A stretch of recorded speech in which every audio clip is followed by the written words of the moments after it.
All right. If everybody will take their seats, please. We'll begin shortly.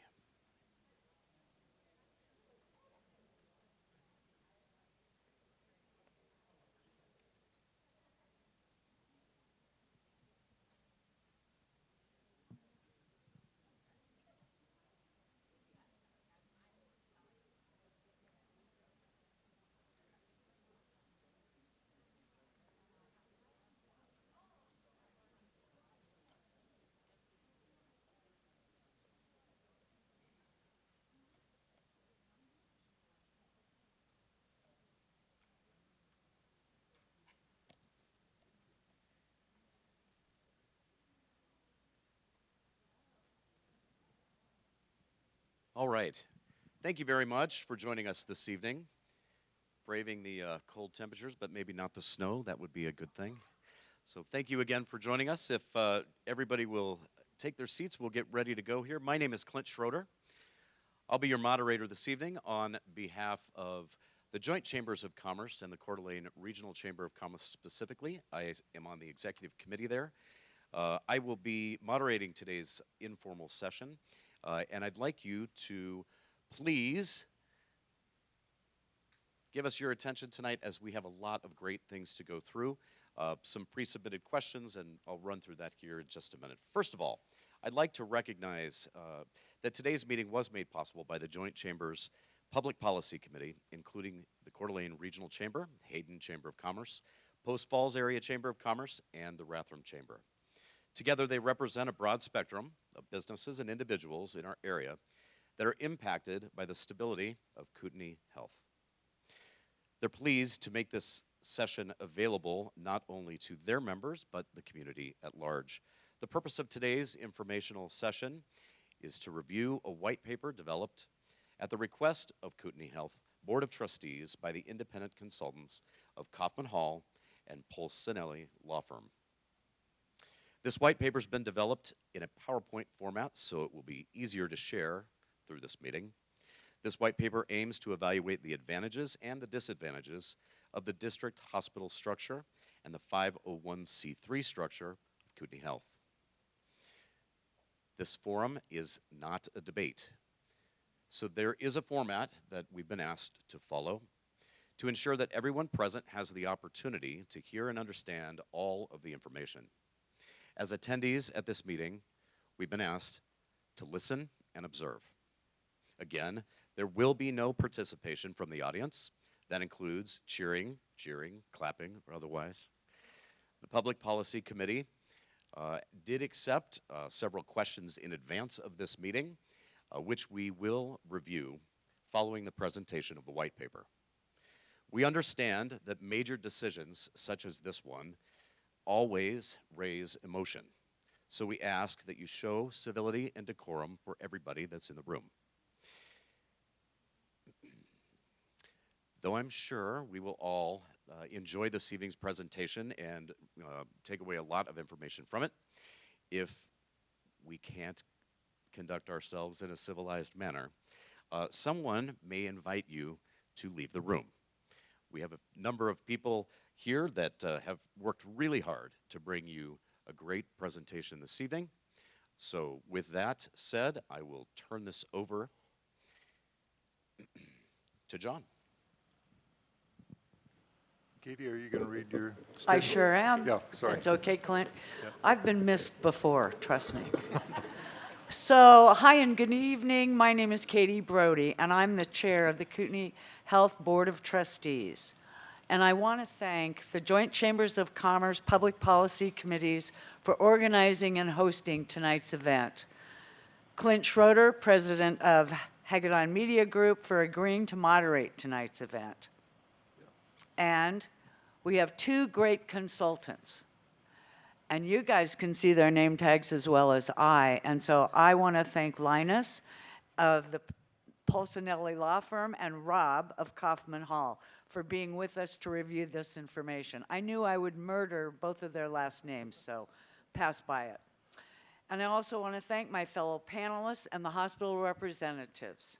And of course, I want to thank each of you in the audience for showing your interest in Kootenai Health by submitting questions and taking time out of your evening to attend this event. Those of us who serve on the Board of Trustees have put months of time and thought into this consideration, and it's encouraging to see that this is something you all have interest in as well. With that, I'll now turn it over to our moderator, Clint Schroeder. Oh, I couldn't see him. Oh, God, I thought you disappeared. You left us so soon. All right, thank you very much. And John, I'm going to turn it back over to you since I Okay, skipped thank Katie you. in the first place. Yeah. That's okay. Thank you, Clint, and I just wanted to personally thank you for moderating this evening. Appreciate it, and thank the Area Chambers of Commerce. Welcome, everybody. So I'm going to start. I just have a couple of introductory slides, and then I'll turn it over to our guest panel members here. The good news is this. The PowerPoint presentation is 65 slides long. But just for you, we've abbreviated it to 17 slides, and we will hit the highlights. And we think that'll capture the essence of this transition that we're considering. So let's start with the first slide here. Really, the purpose of this document is just to provide background information and facts surrounding a possible conversion of the hospital district, Kootenai Health, to a 501c3 not-for-profit corporation. The white paper is really the culmination of several months of effort, and you'll see in this evaluation that it is enabled based upon state of Idaho legislative action that was taken earlier this year and signed into law by Governor Little. And so following that legislation, our board decided to at least evaluate this option. So let me start by just kind of backing up. Many of you are familiar with Kootenai Health. I've been the CEO here. This is my 13th year, 13 very fast years, and I've always been honored to serve in this role. But I thought it'd be good to just level set and talk a little bit about, what has really happened at Kootenai Health over the last 12, 13 years. And on the one side of the chart, you can see in 2010, the characteristics and attributes of your local hospital, a really good independent community hospital in 2010. But an interesting thing happened in 2011 and 12. We identified that there was a significant number of North Idaho patients leaving our region to seek health care in Spokane and out-of-state hospitals. We simply didn't have sufficient capacity, access, physician specialties, or the facilities and technology. So credit to the board at that time. They made a commitment to transition and transform Kootenai Health from a community hospital to a regional referral center. And look what happened. So over that period of time, I'm not going to read through all the statistics, but we're no longer an independent community hospital just serving Kootenai County. On any given day, a third of our patients are from outside of Kootenai County that are traveling to our hospital or are brought here by ambulance or air flight services. And Kootenai Health is the only full-service acute care hospital in all of North Idaho with an emergency department, intensive care unit, and is trauma designated by the American College of Surgeons. And you probably saw this during COVID-19. At the peak of COVID-19, most COVID-19 patients were transported to Kootenai Health because with the ICU capabilities and the clinical staff to support that. And so today, Kootenai Health is a different organization. It's very much regional, and we have really good partnerships with the other hospitals, physicians within the region, and I think they really enjoy the relationship with us on a day-to-day basis. For those of you in business, what does that growth mean? So our annual employee payroll this year will exceed $350 million.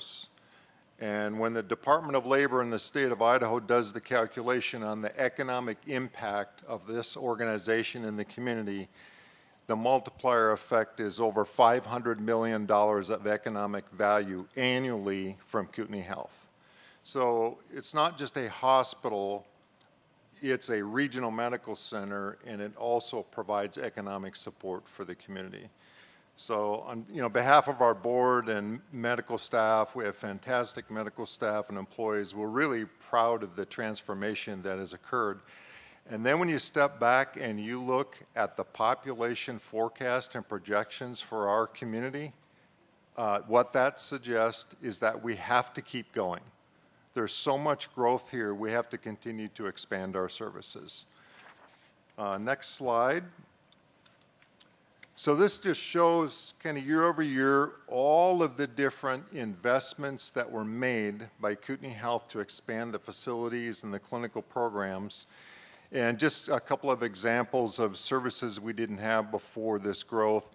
Prior to this, there was not a neonatal intensive care unit in North Idaho. Prior to this, we did not have an electrophysiology lab for patients with heart rhythm issues.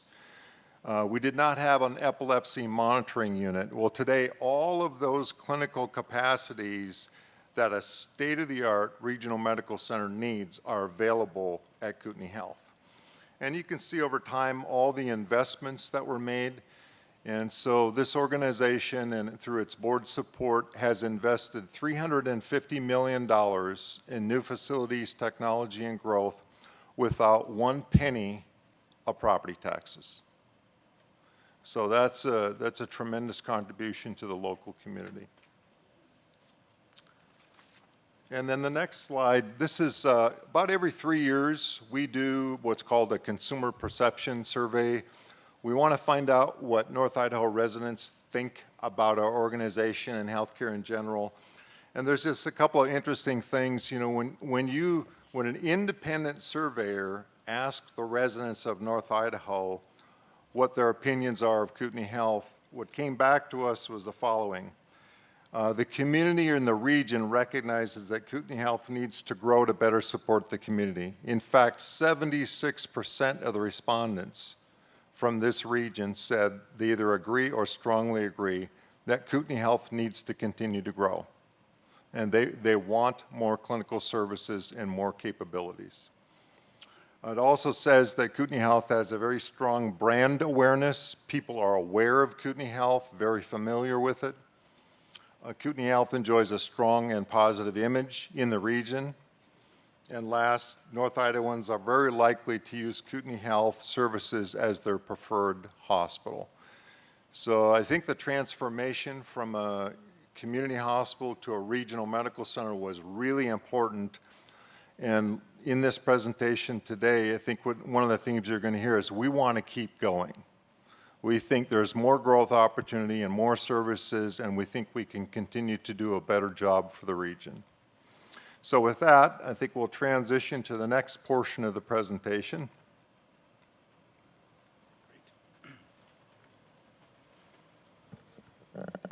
As was mentioned, my name is Linus Grickus. Appreciate the opportunity to be here today. I'm with the law firm of Polsinelli.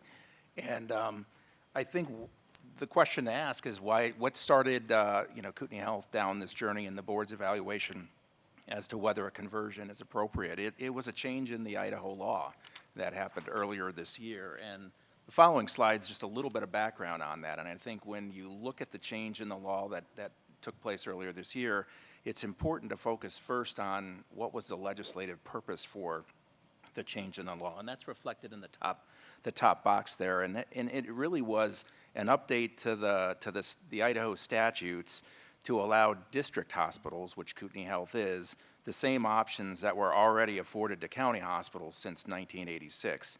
And it afforded them the opportunity to lease or convey its property to a qualified nonprofit organization for the continuity of services in the community. And since 1986, many county hospitals have used their corresponding statute to do what Kootenai Health is currently contemplating, and that is to convert to a tax-exempt nonprofit organization. Also, the legislative purpose, it's important to note, was to provide options for district hospitals to enable them to address current and future financial challenges, which I think we'll touch on in later portions of the presentation, are impacting not only Kootenai Health, but hospitals throughout the United States. And so I think the important points from the statute from an introduction to passage standpoint was it was introduced earlier this year, February 10th. It was unanimously approved by the House, unanimously approved by the Senate, and then signed into law in March by the governor to become effective July 1st. And so, you know, that's the legislative history or background of the act. And what are we really talking about here? It's not a very long statute. If you look it up online, it's about a page and a quarter. But the key elements of that are the elected board of trustees of a district can convey or lease hospital district real estate, facilities, and other personal property and equipment therein, subject to certain requirements. And they are, number one, the conveyance has to be to, again, a nonprofit tax-exempt organization. It can't be to a for-profit operator. It has to be to a nonprofit. The second requirement is the Board of Trustees or the governing board, at least initially, has to be the same governing board that's in place today. So the current board would migrate over to the board of the nonprofit post-effective date should the conversion go forward. So the governing board would stay the same. The third requirement is that the new nonprofit Kootenai Health Organization also has to have members that are broadly representative of the community served. And those members would further provide, another requirement is that the members would appoint the Board of Trustees moving forward. So it gets a little confusing, but the initial Board of Trustees are the current board, but going forward, these community members would be appointing the Board of Directors going forward. Another requirement, which is important, is that Kootenai Health, once it's a nonprofit, must continue to provide care for indigent patients and receive any person who falls sick or maimed within the hospital district. So there's still that commitment, which is currently fulfilled every day to continue to care for the indigent and poorer patients within the community. Another requirement of the statute is the transfer must provide for not only a transfer of the assets and liabilities, but patients, staff, and employees, and it must provide for continuing administration of any trusts. So when you think of the foundation, any donations that have been provided, those must continue to be provided consistent with any donor restrictions or intent for the donation. Those all have to be honored. They can't be eroded in any way. And again, a commitment to maintain records going forward as well, which would be the intent here. Then the final requirement is if the conveyed hospital assets, if they were transferred to a nonprofit, if they cease at any time to be used in perpetuity as a nonprofit hospital, the hospital would revert back to the district. It becomes back to the district if it's, you know, in essence, this precludes any ability to sell or transfer to a for-profit operator, because in that instance, the hospital would revert back to the district. And again, if the hospital were sold, the proceeds, the Idaho statutes provide that the proceeds would need to remain in the community and used to erect or enlarge another nonprofit hospital in the community. So all told, it's changing the corporate form, but it's still ensuring that the community and the hospital and the assets remain local and community assets.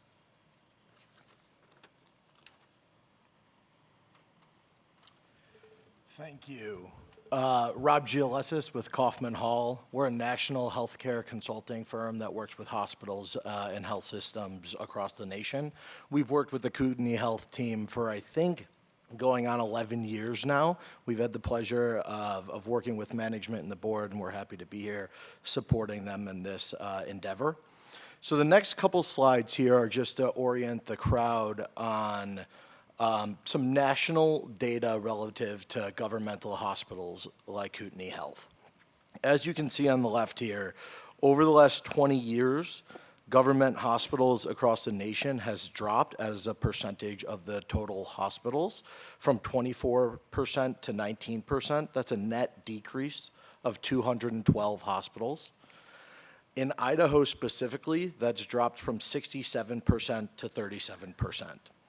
Hospitals are considering this over the last 2 decades as challenges in the operating environment for multiple reasons over the last 2 decades continue to occur. So when hospitals have converted, a majority of the hospitals that are not-for-profit were larger in more populated areas and in more competitive markets like Kootenai Health is today. In the Pacific Northwest currently, there are only 2 district-owned hospitals with more than 300 beds, Kootenai Health and Evergreen Health, which is in Kirkland, Washington, outside of Seattle. Just to note, there are other government hospitals, and the vast majority of those are critical access hospitals, much smaller, and meant to serve critical services needed for the communities. As you can see here, there's a few empirical outcomes from the study that was done on these hospital conversions over the last 2 decades. And those include an increase in operating margins and financial health of the organizations, a reduced length of stay indicating better quality, and no change in charity care or bad debt that is provided to the communities. Overall, I think it's important to note here that Kootenai Health is not alone in evaluating its district hospital or governmental status. It's been done by numerous organizations. All right, there we go. Diving a little deeper into the government-owned hospitals, there are about 950 in the United States, and 20, or just about 20, have 300-plus beds or are of a size and clinical service offering that is similar to Kootenai Health. You just want to note that we are very unique as an organization here as we have transformed and grown. It's unlike the majority of hospitals that have our structure that are the critical access hospitals in rural areas. Many institutions, like ourselves, are evaluating transitions to a 501c3 non-for-profit status as the operating environment increases financial pressures. Our substantial liability loads are further augmenting the risk to the organization and the community among increasing interest rates. And then lastly, I think we've called out there's several of these organizations that are similar to Kootenai Health here that are evaluating or recently executed 501c3 conversions. So moving from kind of some national data, we wanted to provide a brief overview of the process that John mentioned that we've undergone with the board and management over the past couple of months here. There's been an extensive evaluation that has been comprehensive in nature. The management team and the board, I'm going to start on the right-hand side of the slide here. They've hired 3 people or 3 organizations that have been involved in all facets of the evaluation. That's the management team, Polsinelli, the law firm, and us here at Kaufman Hall, while we've engaged several other special advisors that are familiar with the organization and have worked with Kootenai Health for a long time. Those being several law firms, or I guess all law firms in different areas such as employment matters, benefit, working with the foundation, working with regarding the bonds that we have outstanding at the organization. All of these people evaluated across 8 key work streams on the left here: legal and regulatory, governance, affiliated partners or those organizations that we have strong partnerships with, all of our contracts and agreements with different vendors, employment relative to the employees, the foundation. Finance is an all-encompassing to see what the impacts would be on Kootenai Health. And then most importantly, the community. What is the impact to the community? So now I think we'll go into the executive summary here. As John mentioned, it was 65 slides. We're trying to cut it down for you all here today. John stole a couple of my talking points, so if any of it's repetitive, I apologize, and I'll try to gloss over those. So these are all in the form of questions. So we started with why now.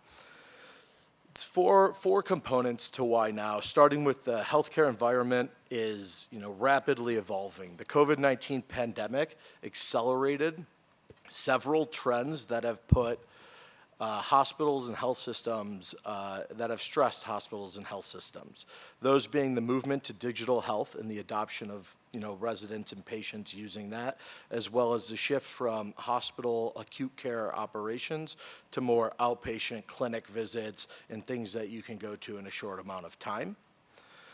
Second is the nimble governance structure that we see in several organizations throughout the nation is more important than ever to react to the changing market environment and the competitor actions that we see across the nation.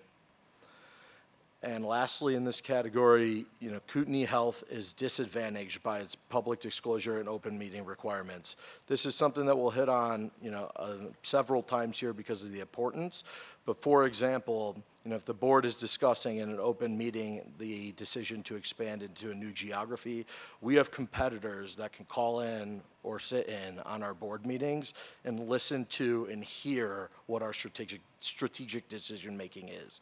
That is unique to the governmental structure and the open meeting requirements. Second here, hospitals have been facing significant financial challenges since the beginning of the COVID-19 pandemic, and the worst losses since 2000, the worst losses in the past 2 decades. It's not unique to Kootenai Health. It's seen all across the nation, and this is due to rising contract labor, rising costs for employees, and inflationary expenses and rising costs in general that disproportionately affect hospitals. Historically, hospitals and health systems across the nation have relied on large cash balances as a safety net for operations in times of financial losses. These have eroded over the past 3 years to a level that we haven't seen in decades. And lastly, the rising interest rates have impacted the cost of capital and the cost of debt, limiting our ability to invest, transform, and grow to meet the needs of our community. Moving then from more of a national level to a local level here, Idaho remains one of the most underserved states in terms of healthcare. It has one of the lowest bed to population ratios and the lowest physician to patient ratios in the nation. Kootenai County, on the other hand, is one of the fastest growing counties in the country. So in order to meet the needs of the community in an already underserved state, Kootenai Health has had very high demands placed on it that we expect to only continue to grow over time.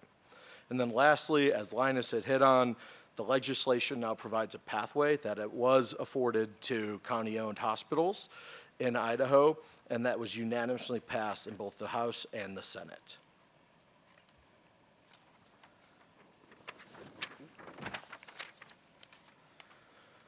The second question, and probably the most important, is how could a conversion be better for the patients in the community? John hit on a couple of these, so I won't, I'll mention them but won't belabor them. First, Kootenai Health is the critical provider for North Idaho. That has grown over the last 12 years. As John had mentioned, we had transformed into a comprehensive regional health system that serves all of North Idaho, regardless of their ability to pay. Our patient base, as John said, around a third every day comes from beyond Kootenai County. This was never more important than in 2021, during the pandemic. Washington State stopped accepting critical care patients from North Idaho. The only safety net provider that was able to take those patients in all of North Idaho was Kootenai Health. It's critical the role Kootenai Health plays in the community, not just in terms of the dollars, which we'll talk through next, but also in terms of who we are able to serve in the community. Second is the ongoing community benefit. Kootenai Health on an annual basis provides about $230 million in subsidized community benefit through numerous programs, such as charity care, the Idaho Crisis Center, medical transportation, free health screenings, etc. These community partnerships and benefit programs will be continued and have potential to expand in a 501c3 model. And then lastly, all Kootenai Health excess revenue would be continued to be reinvested in the community or set aside and reserved for future investment. So the investment that John highlighted earlier of $350 million over the last decade, we expect that would continue. The long-term viability as an economic engine for the community, John mentioned the $350 million payroll figure and $500 million economic value. That remains the most important thing that Kootenai Health can provide to the community in addition to the healthcare services. And this structure would allow Kootenai Health to continue its long-term viability. Lastly on this slide, access to new capabilities. Should the board vote to pursue a conversion, there's many organizations that we would be able to partner with that would allow us to expand the healthcare programs that we offer to the community. Next, we'll look at what are the benefits to Kootenai Health. There's 4 primary benefits here, starting with the governance structure. It would allow us to be more nimble and address the rapidly evolving healthcare environment in a more rapid pace. First, it would allow for more governance continuity and longer strategic planning focus without the limitations of the 2-year election cycle. In many healthcare strategic initiatives, 2 years is not simply enough. It takes several years to realize the benefit of investments, new services, and expansion of clinical programs.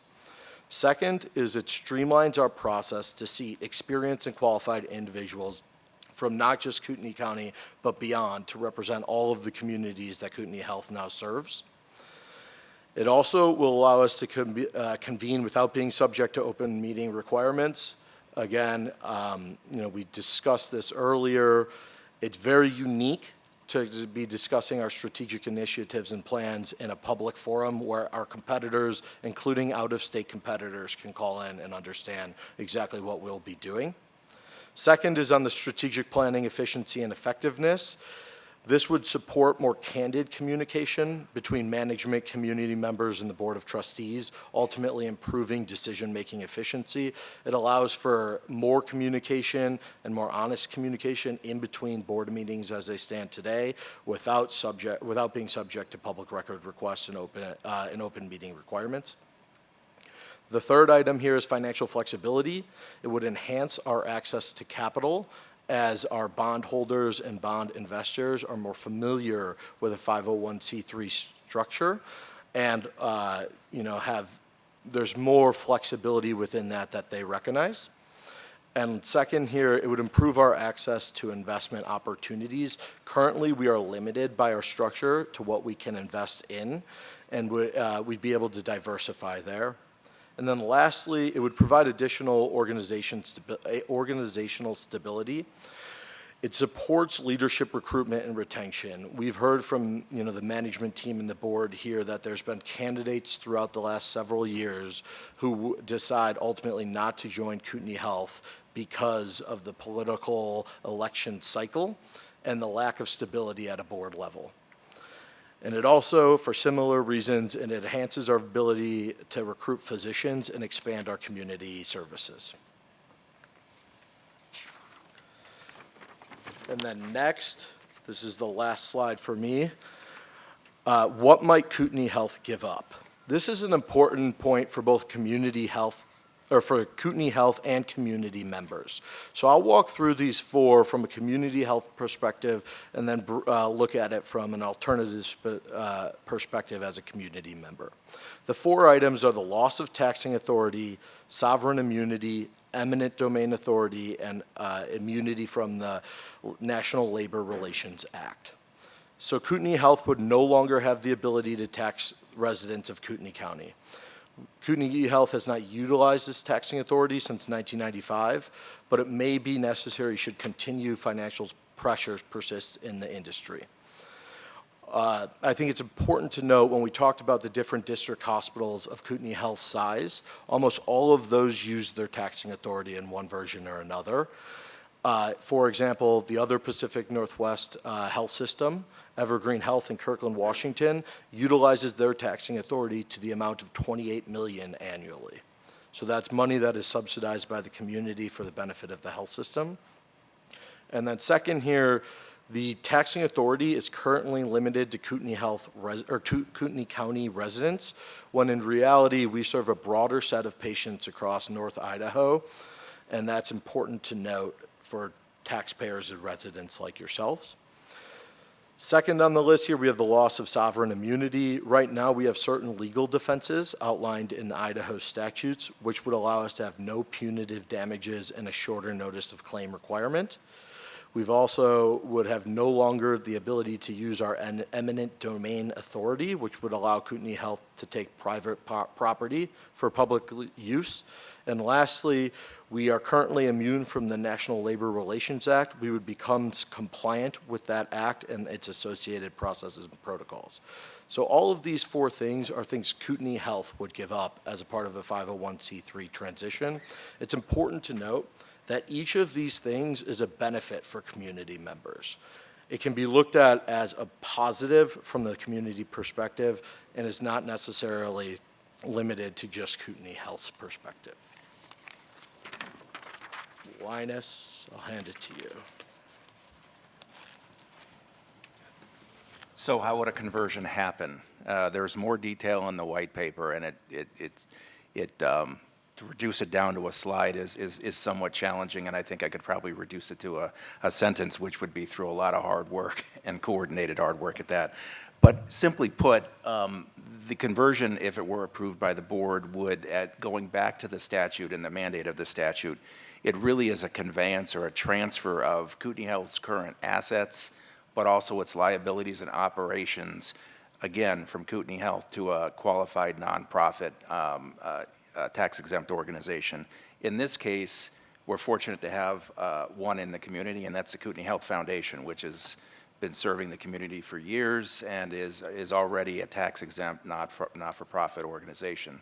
So the assets, which would be the buildings, the equipment, would be transferred to the foundation, as would the liabilities. Rob mentioned earlier the outstanding bond obligations would be transferred over, and the operations would be as well. So the medical staff of Kootenai Health, the medical staff bylaws would be assigned over and transferred to the Kootenai Foundation.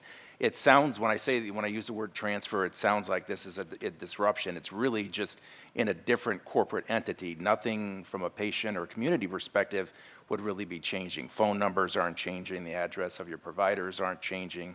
It's just they're owned by a different corporate entity within the community. In this case, it would be the Kootenai Health Foundation. Using the foundation, as we've talked through and evaluated with senior leadership and the board, is really the most effective way to do this in a smooth and expeditious manner, given other alternatives and options. And so post-conversion, if this were to happen, the assets, liabilities, and operations would be transferred to the foundation. The foundation simultaneously would be forming another 501c3 to transfer its existing assets, the grants, any donations that have been made to a foundation, basically replicating itself simultaneously. So the end state, if you look to the right, the box over there, really looks and feels the same per the statute as how it currently would operate. Kootenai Health would still be branded the same, would still be in the community. It would just be now housed, in essence, from the 501c3 corporate entity that is currently the foundation. There'd be no change in relationships with all of Kootenai Health's subsidiary organizations. It would just be, again, the foundation, the new Kootenai Health would be the sole owner of those subsidiary entities, be the partner in the joint ventures and other strategic, partners. And then the new foundation would continue on and continue to support the hospital and the community as it has for, many years, and it would just be in a new 501c3 foundation that would be formed. Going down, as we talked about earlier, the statutes, the initial board of the new Kootenai Health would be the same, and it's mandated to be the same as the current board of trustees of the district. Their roles, responsibilities, there shouldn't be any disruption unless something's not working and they want to change it in a committee structure. It's really meant to replicate what's currently going on, from committee structure, the board's roles, responsibilities, terms. All of that will remain consistent with what's currently in place. And the structure, as Rob talked about earlier, really enhances the ability, to expand the trustee pool and the board pool beyond Kootenai County to better reflect the patients served. So there'll be flexibility going forward from a board perspective. As we talked about, the one difference that is from the current operations here is the statute requires that there be member representatives of Kootenai Health going forward, and those have to be broadly representative of the public served. So we'll touch on their roles here in a second on the next slide. But then, the future trustees, as we talked about per the Idaho statute, going forward would be elected by these member representatives, community representatives. So as Rob and John had mentioned earlier, healthcare is probably the most regulated industry in the nation, and so it's really important from a governance perspective to ensure and try to maintain not only knowledge of healthcare regulations, healthcare business, but also just institutional knowledge of Kootenai Health. And really, the board and governance structure going forward is meant to enhance and maintain that expertise and knowledge that's been gained over the years. So looking at the structure, as we talked about, the Idaho statutes require that there be members that are broadly representative of the community served. That's the box up top, and those would be individuals from the community, again, which would have that industry and also historical institutional knowledge, and it's currently contemplated that those would be a mix of existing board members as well as former board members to maintain that continuity of knowledge. As we talked about earlier, to the right, the box, the day one trustees of Kootenai Health after the effective date, should the board proceed, would be the same members as exist today. And then, as we mentioned, there should be no changes to any subsidiary boards or governing organizations or their communities. All that would remain intact. And similarly, the foundation, as we talked about, is going to be forming a new organization, but their board members would remain the same. So the design is really to preserve the status quo with respect to governance as much as possible. What would remain should the board proceed? A lot of work, as we talked about. The key work streams that are preliminarily, as Rob mentioned, there are teams and other advisors working through and evaluating a number of options, but these are the key general work streams that would need to be worked through. The bondholder transition, as we talked about, the liabilities, and not only the assets, but the liabilities would be transferred.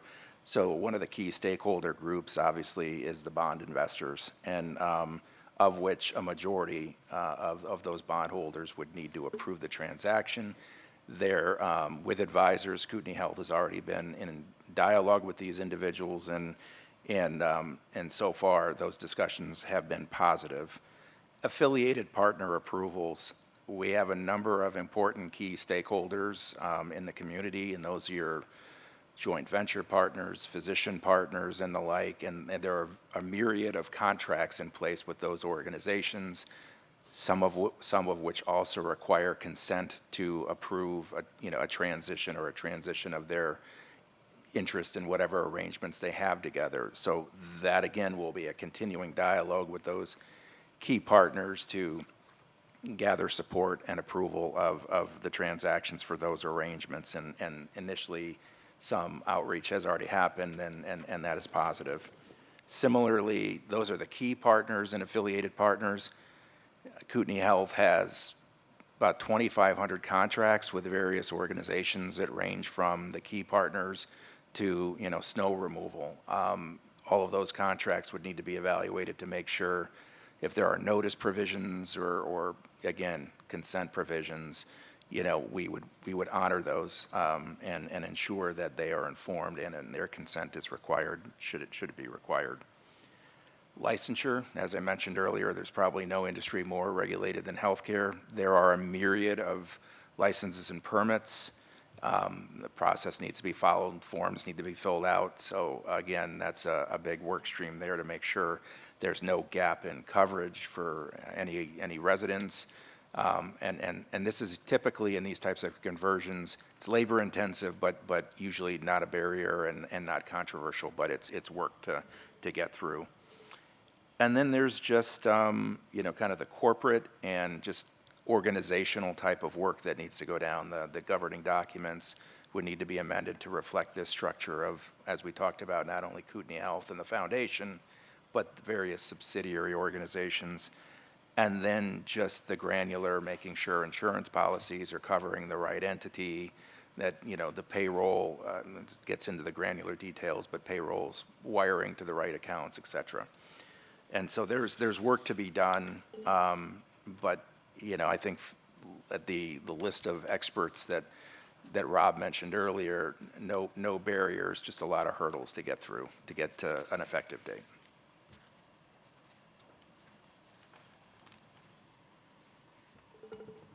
All right. Thank you very much. I'd like to take just a moment before we start the panel to give a proper introduction to everyone that's joining us on the panel this evening. You have heard from John Ness already, Kootenai Health Chief Executive Officer. You've heard from Linus Krikis from Polsinelli, and you have heard from Rob Gillessis from Kaufman Hall. Also joining us tonight, Katie Brody, Kootenai Health Board Chair. Robert Colvin, Kootenai Health Board Vice Chair. Terry Farr, Kootenai Health Board Secretary and Treasurer. And Joel Hazel, Kootenai Health Chief Legal Officer.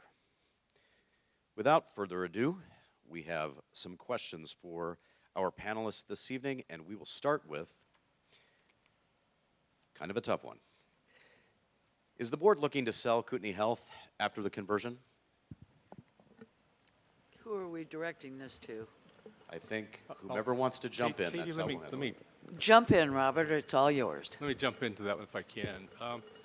There's been a lot of discussion about that, about whether we're moving this direction so we can either sell the hospital to a not-for-profit. The conversation in the community is, are we trying to sell it to Multicare, the system out of the state of Washington? I think part of that came about because we do have partnerships with Multicare in a couple of things, particularly our electronic medical record.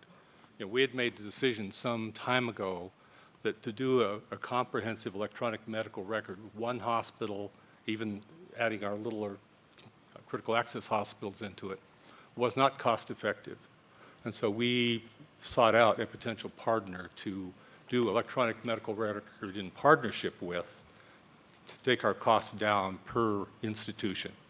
And so Multicare was the one who basically put the best proposal on the table to partner with electronic medical records. And we've had a successful implementation of that. They have the same record we have. Actually, ironically enough, Providence Health System also has the same one. But we saved significantly by doing the partnership with Multicare. But I think because we did that partnership, a lot of people are thinking, well, that was a prelude to us doing some sort of sale with them. It's not. It is for that initiative itself, and it's been a successful one. Thank you.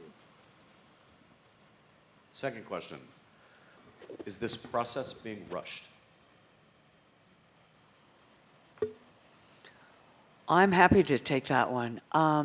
This process was afforded us with the passage of that legislation and signed by the governor and became law in July. So when you say, has this process been rushed?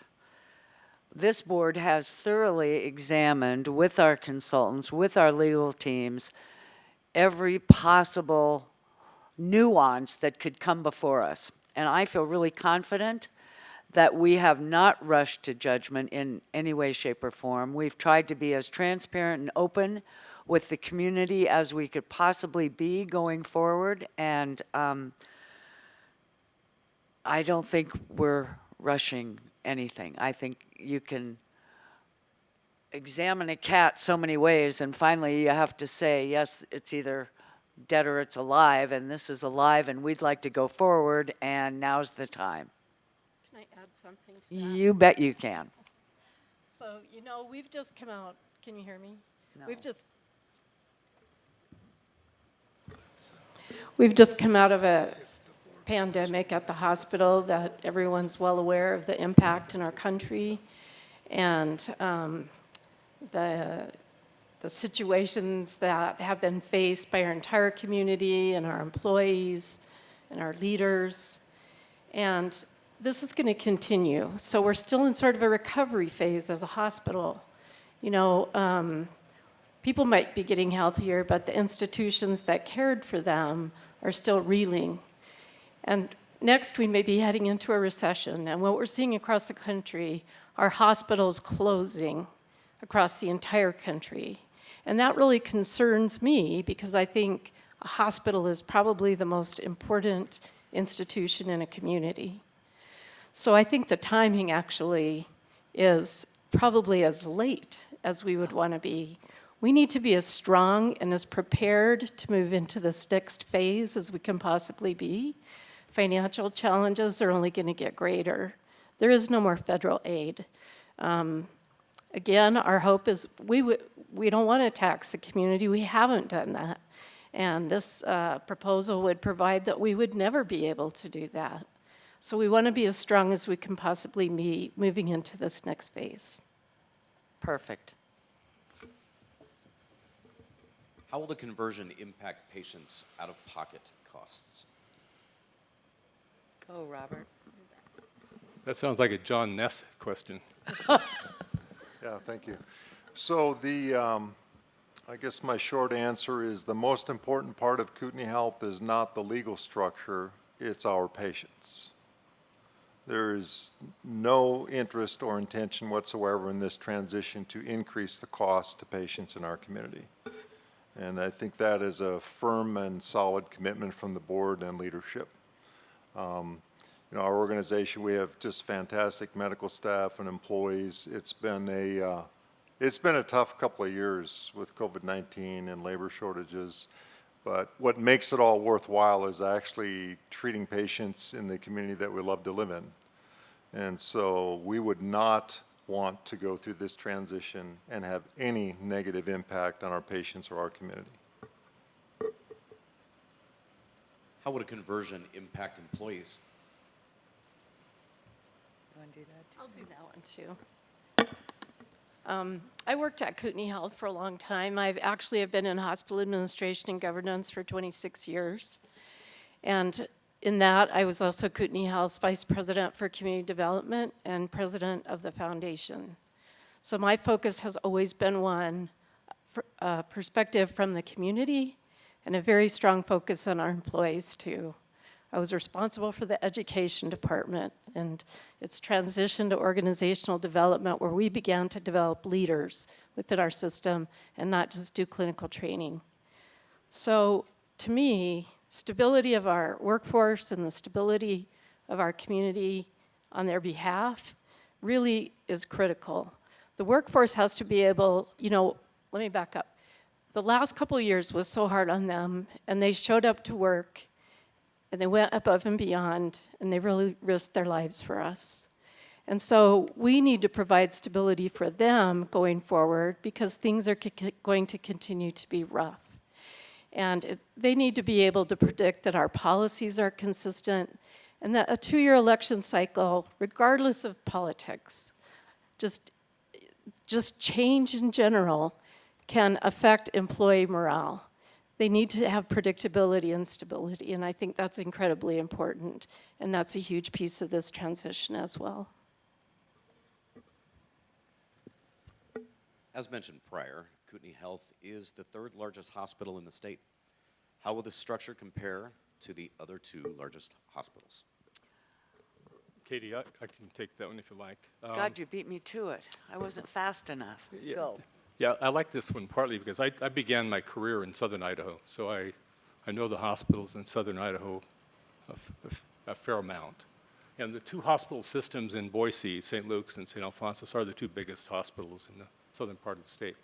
They are the same organizational form that we're proposing to move to. They're both private, not-for-profit organizations. St. Luke's is probably the premier of the organizations down there. And they've done a very good job over the last 20 years of taking a number of the governmental hospitals that were not making it by themselves and moving them under their umbrella as a 501c3. The hospital, the city hospital in Sun Valley, the county hospital in Haley, the hospital in McCall, all those were governmental hospitals that ended up deciding they wanted to be 501c3s under the St. Luke's umbrella. I believe, and my career is 25 years as a hospital CEO and 10 years consulting with hospitals, I believe that model works well for us. And I see us being the St. Luke's of North Idaho. They are the premier system in the southern part of the state. We are the premier system in the northern part of the state. But we need this flexibility we're talking about with this model to be able to grow appropriately and to put smaller hospitals in the region under our umbrella. You know, my first hospital as a CEO was actually in Moscow. I was there for 10 years. I would love to see Moscow one day be part of the Kootenai Health System. They're a 501c3 right now. They could very well join us in that regard. That's not an announcement that they're going to do that, by the way. But I would love to see that happen. But that gives us that flexibility to do that kind of thing that the tax district does not give us. All right. Would each board officer on the panel please give brief remarks on what they see as the biggest benefits to the community? Start with Katie. I think the biggest benefit to the community is that Kootenai Health is saying, hey, we're keeping up with the growth. We've been sort of outdone, outnumbered. The growth, it's so hard to keep things rolling on an even keel. I think this conversion will allow Kootenai Health to be just the same as St. Luke's, St. Alphonsus. We're the big player in North Idaho. And for us to have the ability, as Bob has said, to partner with other folks that can bring new programs, new services to a community that is expanding by the moment, and make sure that all of those folks that are here, living here, moving here, get the same quality of care that Kootenai Health has always provided since 1964. So that's probably my number one. My number two is I'm a local girl. After, 70 years, I can almost say that. But when I moved here in 1964, Kootenai Memorial had just been built, the brick building. My kids have been born in that brick building. I have ties to this community that are long, hard, and strong, and I would never, ever want to see anything detrimental to happen to our community hospital. I mean, I believe strongly, as I know everybody on our board does, that we are here for one purpose, and that's to maintain health services for Kootenai Health at the highest standard available. So those are my comments. Terry? Well, I think as we talked, we already heard the positives from our consultants, and so for me, those are very important. Access to capital, we've got to have partnerships, and we want to be in a strength position as we look at those partnerships. You know, when hospital starts having financial challenges, which we're not talking about, they're in that weak position where they end up partnering with whoever will take them. Kootenai Health is very strong today, but there are rough roads ahead. There are massive changes in healthcare in this country. It's changing dramatically. So we want to be that strong hospital who can go out, and we're in charge of the negotiating terms. I think that's critical. The district model and tax authority is completely inadequate. We haven't used our tax authority. One of the reasons is to illustrate what that looks like is if we actually were to tax the community to support the hospital, we could actually operate for a few hours, and that's it.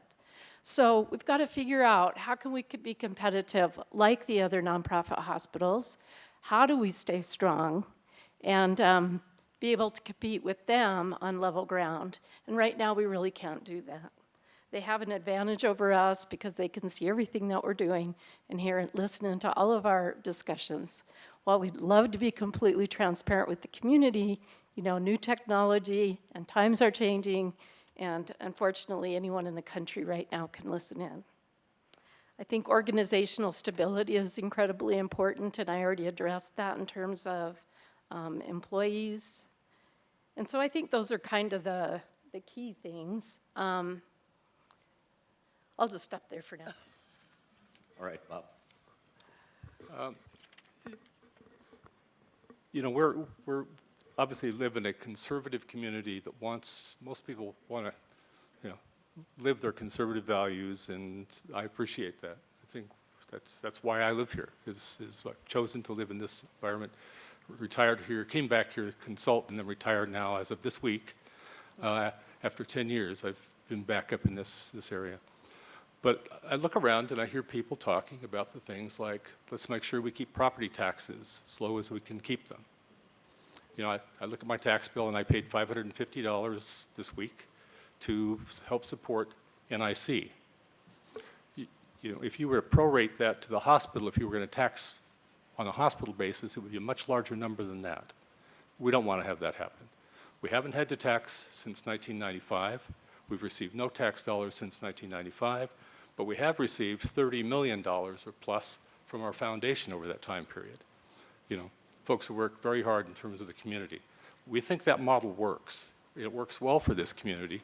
Let people donate, let people provide foundation support, let us be a self-sustaining model. But to do that, we have to be able to close our doors around strategy and close our doors around competitive issues, which we can't do right now.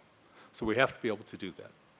You know, the other thing is we talk about the other things that, you know, closing this tax status would do. Obviously, it reduces taxes. It cuts out government, one government entity just walks away, tax district goes away.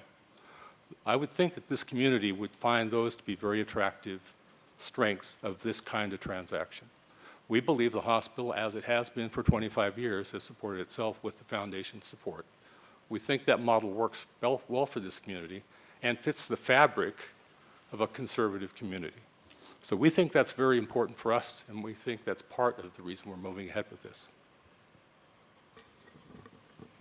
I think this question has been answered, but I'll ask it if there's anything else that you'd like to talk about with regards to tax. The question was, what will become of the remaining tax dollars collected? Oh, that's a fun one. There are no refunds coming forward. Every dollar that we have invested or that we have earned has been put right back into our hospital, and there are no tax dollar refunds available at this time or ever. But there will also never be any profits taken out by Exactly. anybody except the hospital. Exactly. All funds are reinvested. What would the timeline look like for the conversion? You know, that's a difficult question just because there is so much that needs to be done. And I liken this to the sale of a house. You make an offer, your offer is accepted, but it's accepted contingent upon the following things. And that's where we are. We have to go forward and make sure our consultants know that we're serious about going forward with this, if that's the decision, and we give them the right to go ahead and do the due diligence that's necessary for everybody on the board 3 months down the road to say, yes, all of our questions have been answered. There's so much that goes into this conversion. Are the bond council folks happy? Are the people that hold our loans happy? What do we do about all the contracts that we have?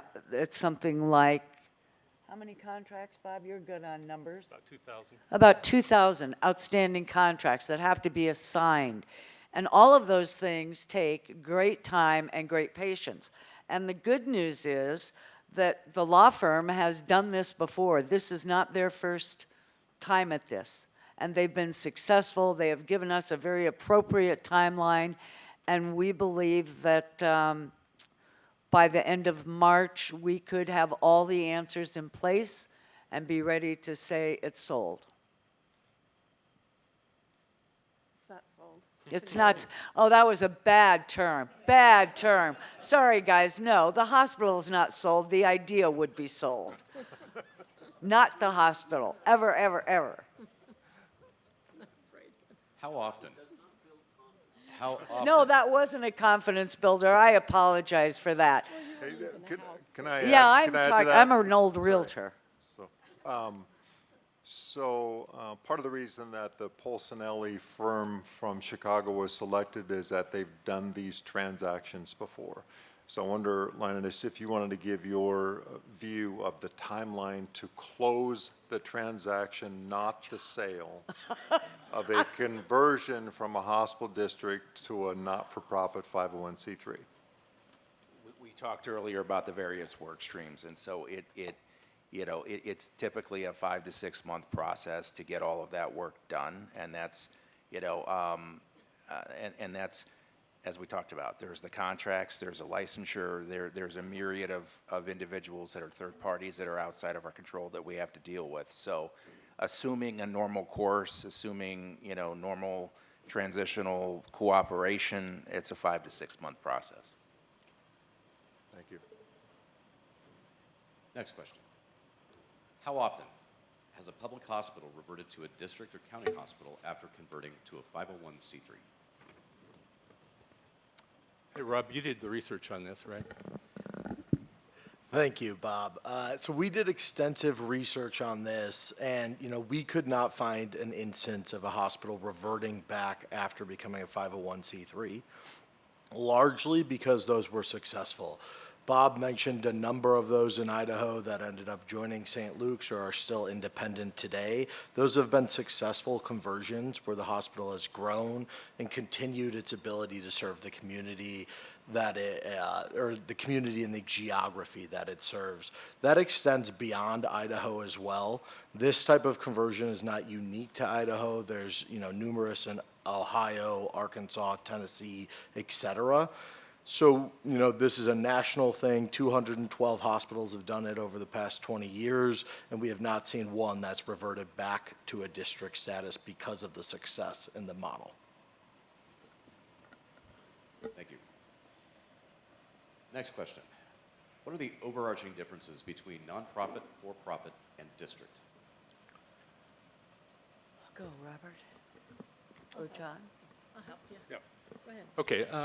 Yeah, we've talked about some of them already. Obviously, the district hospital, governmental entity, elected board, 2-year cycles. You're going to have somebody new coming on the board in every 2 years. And not necessarily, although we've got a very good board right now, but not necessarily the right skill sets. The not-for-profit entity doesn't collect taxes, doesn't have election cycles. It has basically a not-for-profit board. Is in essence self-fulfilling, but has term limits, so it has to rotate. But it allows you to go out into the community and decide what skill sets do you need. Do you need a Dave Bobbitt, who's a banker, who comes on and adds financial expertise to the board? Do you need, as we have right now, we have 2 RNs who are very, very talented ladies who provide great expertise in their area of the professions. We're fortunate that they were elected board members, but we think increasingly in the future, as the world gets more and more political, the ability for very conscientious RNs to run for office without difficulty, we think that's going to be hard to do. And so we want to be able to select those folks in a self-perpetuating board that can choose the skill sets that we need. We have 2 very well-trained physicians on the board right now. We need to make sure that stays the way it is. And we believe that the not-for-profit board allows us to do that. Not-for-profit organization takes no money out of the community. It's not like a for-profit hospital. Some of you are aware some years ago Deaconess was sold to a for-profit organization in Spokane. And they really did damage to that hospital because they put no capital back into it. In this model, we're talking about all capital stays in the community. So anything we generate out of our charges and our receipts goes back in to continue to develop the organization, replace the buildings, those kinds of things. We think it is the model that fits this community and its future. And we think that, quite frankly, as a consultant who also was a CEO, I think the tax district model for a bigger hospital is obsolete. It's still necessary for the small communities where they need the tax proceeds to keep the doors open. And there are small hospitals where they are still governmental district or county hospitals where they have to have tax dollars to do that. We're not that. We've grown beyond that, and we need to give ourselves the flexibility to have the right organization to continue to grow beyond that. Good. Anything else? No. Yep. Big question. Why have the county hospitals been able to do this since the mid-'80s and not district hospitals? Let me follow up my last one with that, because it's sort of a logical addition. You know, why didn't district hospitals get to do this before? We're the only big district hospital in the state. All the rest were little. All the rest needed to keep their tax support. So there wasn't any pressure from them to change anything. We were the big one, and we grew out of the model, and we got successful, but obviously now we're concerned about other things. So, you know, it wasn't an issue. Idaho Hospital Association decided to clean up the language and make them consistent, and it was to the benefit of this organization. So that's why this board is looking at it this time. In as much detail as you can share, what are the next steps? I'm going to defer to our legal beagles and Kaufman Hall on that answer. Well, we touched on a little bit of it earlier, but, and again, not to oversimplify, a lot of work. I think if the board were to proceed to vote, the next step would be a development, which is, again, we've done other conversions, development of a detailed work plan. As we talked about, there's a myriad of things to do, and we would work with the other advisors that have been retained that Rob mentioned earlier, as well as the Kootenai Health staff and other experts that they have internally to work on all the conversion items. And it's a development of the plan and then working the plan towards a date, as we talked about, a 5 to 6 month process, and have a go-live effective date. And it's, as I said, a myriad of issues, not only contractual, but just operational, that need to be worked through with various stakeholders and make sure it all goes, you know, smoothly. So it's development of a plan, working a plan, and towards an end goal. Hey, Clint, we do have 3 other board members here tonight. Can we give them a moment to give their thoughts? Or are you at a spot where you can do that?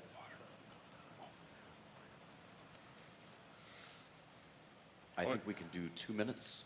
Sure, if we could just do that. We've got, I think, There's Dave Bob, Bobbitt. Dr. Bob McFarland, Dave Dave Bobbitt, Bobbitt, and and Steve Steve Matheson Matheson. are here. You gentlemen want to give?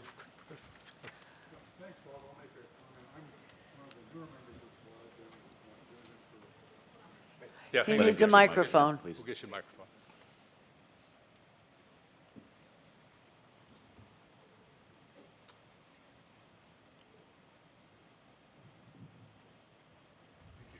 I'm Bob McFarland. I'm a retired physician, and I've been on the board for a year and a half. And briefly, what I'll say is that I'm the guy on the board that everybody counts on to be a splitter and not a lumper. And I have a lot of questions. And my concern, up until the last week or so, has been the second question that was asked, are we rushing it? Because I have a lot of very detailed questions to flesh out what you've seen on the slides. And you've seen 2 or 3 times more slides, but I have no questions on that. I can tell you I had a very productive session with some of the other members of the panel recently and asked at least 45 questions, I think. I don't think I'm exaggerating there. And I tried to look into every shadowy or questionable area, not that I have suspicions or concerns, but just to really be sure there weren't traps in there for us as we go through this process. I feel like we've done our due diligence, I certainly have, and I don't feel any longer that there's a risk that we're rushing it. So that's my particular comment. Thank you. How about Dave Bobbitt? 2 minutes. Yes, I'm Dave Bobbitt. I'm an appointed board member, and Robert and I are both appointed, and we won't be voting on this. But I think I have a conviction. I've spent a career evaluating risk and operating companies. And, you know, that's what you do when you make a loan. And I hope I haven't turned any of you down here. But in this situation, to me, it looks like if I was to vote, and I'm still thinking about it, that there's a lot more positives than there are negatives. Any decision, there's a risk, but for our community, for our customers, for our patients, I'm coming to the opinion that it's good for Kootenai County and the people here. Thank you. And Steve Matheson is right behind you. Are you sure you want me to speak? Sure. 2 minutes. 2 minutes. First of all, I do want to go ahead and acknowledge the professional courtesy that the board and management have extended to me. I'm actually a little bit surprised that I'm given the microphone because it's clear to everybody on the board, management, and I think in the community that I do not support this yet. I think there's valid arguments to work in this direction. However, I think the motivation behind this is more political than meets the eye. I've spoken with a number of the actual legislators. They feel as though they were misled when adopting the legislation, and they're embarrassed that they voted for it. So the dilemma we have, and the reason why we're voting on this next week, which is Tuesday, is that we want to hurry up and make the decision under the current law that exists today and hope that the legislators don't change it back. If they do, I don't know where this goes from there. I personally believe that the way that we should be approaching this, we have nearly $1 billion revenue generating operation that has been grown by the community over the last 65 years. And now we're going to transition that institution to a public entity where the community has no input on how it's going to run. I believe that if we worked jointly with the legislature and we agreed to move this towards a vote by the community that owns this asset, the arguments presented by management are approaching compelling, but I think the decision is that from the community and not 7 members sitting on a board. Okay, thank you. Time. All right, Hey, Clint, would it be okay if I made just, course. can you give me 2 minutes? I can. Sorry. Either him or me, yeah, Yeah. one or the other. Yeah, so thank you.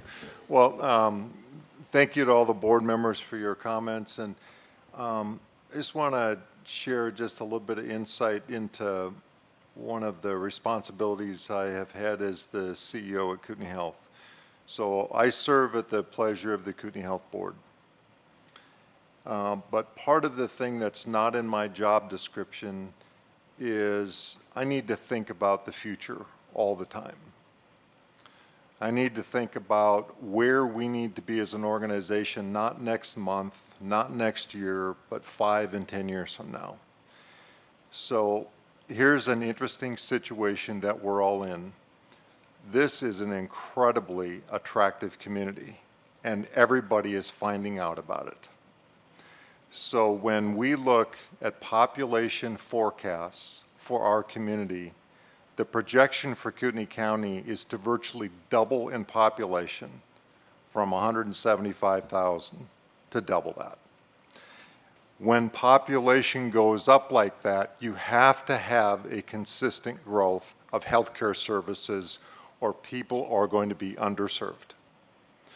So the purpose of a 501c3 corporation is a charitable purpose. If you look at the IRS code, it's charitable. It's like a church, social service agency, etc. So if we don't have the right governance structure and we don't have the right legal structure, it's going to hinder our growth, which is going to limit service for patients that live here. And I think you can see all you have to do is drive around town for 5 minutes. The growth is not going to stop. And so my view of this is that it is very complex, it's very technical. I don't think it's political at all. I think this is 100% about creating an outstanding regional medical center to serve double the number of patients that we currently see. And so in my role as a CEO, I just have to always think about the future. And I would encourage you to think about that also, because those patients are your colleagues, your neighbors, your friends, and it'll impact everybody.